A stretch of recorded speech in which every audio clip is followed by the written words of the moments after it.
Tai Lopez. Dude, you freaking scam artist. Is he a scam? Some people go, oh, Tai's a scam. Because in 2015, people made videos and were like, Tai, that's not a Lamborghini or whatever. That's a green screen. There was a million conspiracies. But that's to people's advantage who listen to me. How much did you make last month? I made 150K last month. We used to make minimum wage. Now we're doing over 70,000 a month. Marketing agency making 12,000 a month.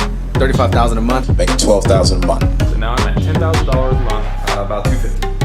All the way up until $20,000 a month, $5,000 a month. I'm doing over $60,000 in gross monthly sales. $2,500. Now I'm making 15.5 a month. On track to make 6 figures. 224,000. Over 130K a month. 130K a month, and you're doing marketing. I can't even post all the testimonials. I can't. There's too many. Just remember this. The less people who believe something can happen, the more opportunity for you. The more competitors, the less profit you'll make. That's why when people say, oh, Tai, all this stuff I see you posting looks like a scam, like you have courses and things, and are people actually making money? Because I see you saying this person made 50 grand a month and 20 grand a month, and oh, that seems like paid actors. I'm happy. You should be happy too. Less competitors, less suppliers, the more profit for you. Supply and demand.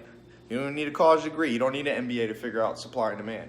And the demand's there. You know how many business owners want somebody to run their social media marketing for them? Almost all business owners. Coca-Cola doesn't even know how to run their own Instagram. They got less followers than me, biggest brand in the world. They post once a week.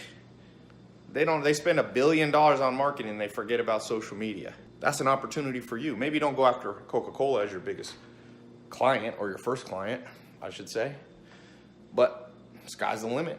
You might get a client like that one day that pays you $1 million to do their social media marketing. E-commerce, I've been telling people about.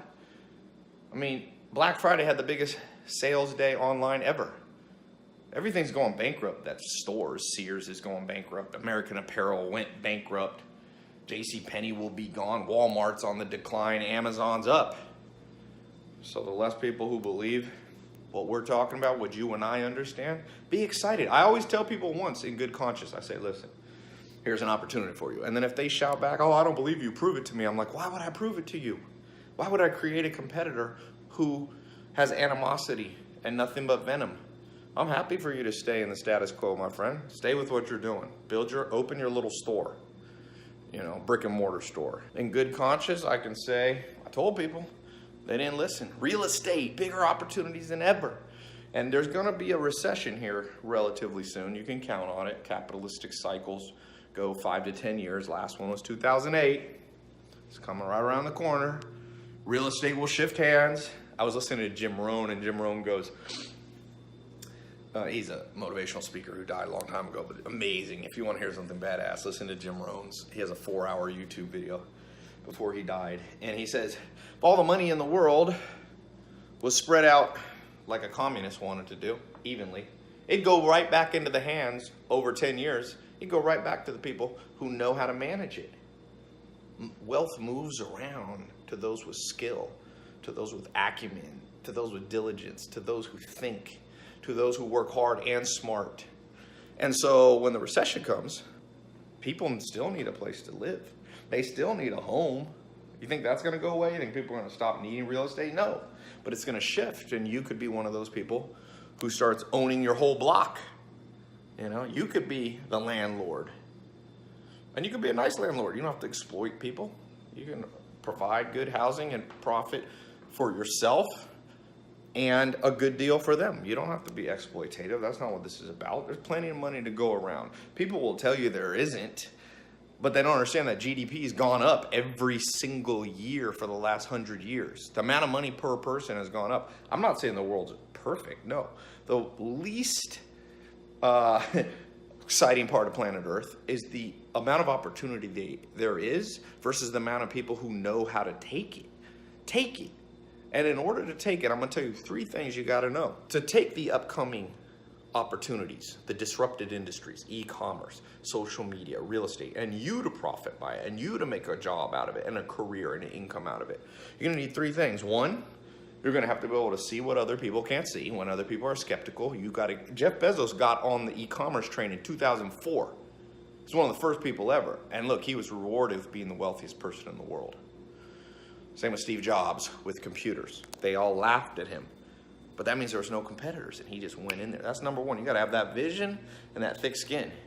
Number two, you have to build some skill. You know, you gotta build some skill.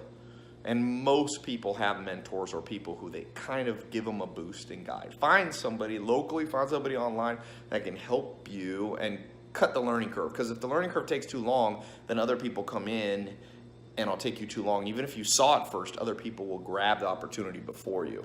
And then third, and last but not least, when you feel like giving up, remember the Chinese saying, the temptation to give up is greatest right before you're about to succeed. So when you start your little social media marketing agency or e-commerce or your entrepreneur venture or a side business while you keep your main job or your real estate investing or whatever it is you do, you're gonna encounter struggles. This ain't a get rich quick talk that I'm giving.